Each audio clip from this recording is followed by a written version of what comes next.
আজ আমার এই হ্যাপি वाला বার্থডের দিন কেমন কাটলো আমার এই 5 স্টার হোস্টেলে। তো চলিয়ে শুরু করতে হ্যাঁ। দেখো দিনটা ছিল 24 জুলাই, আমার শুভ জন্মদিন। সাধারণত এরকম একটা সুন্দরী দিনে সবাই একটু বেশি হাসি খুশি থাকে, কিন্তু আমি ছিলাম আতঙ্কে, কারণ হোস্টেলে থাকি ভাই একটাও আমার মাটিতে পড়বে না। আর এই যে বার্থডে হোক বা বিবাহ, এজ এ নার্স হিসেবে ছুটি তো আমি তখনই পাবো যখন সমস্ত স্টাফ অ্যাভেলেবেল থাকবে, কোনো রকম কোনো বাধা বিপত্তি ছাড়াই। তাই তো প্রত্যেক দিনের মতো আজও আমি চললাম আমার কাজের জায়গায়। দাঁড়াও কাজ শেষ করে আসছি। আর এখন বাজে ঘড়িতে ভাই দুপুর 2টো। আমি এসেছি আমার হোস্টেলে দুপুরের খাবারের জন্য। চলো তোমাদেরও দেখাই কি ছিল আজ বার্থডে স্পেশাল খাবার। আর এই যে দেখো, এই হলো আমার 5 স্টার হোস্টেলে আমার বার্থডে স্পেশাল খাবার, বেগুনের তরকারি।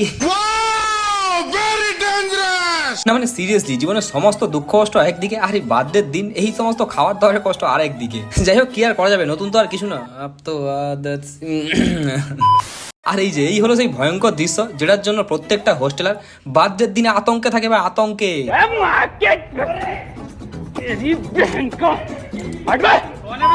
যাই হোক, তারপর আসে সেই সুন্দরী সময়, ছেলেদের ভালোবাসা নট ভালোবাসা।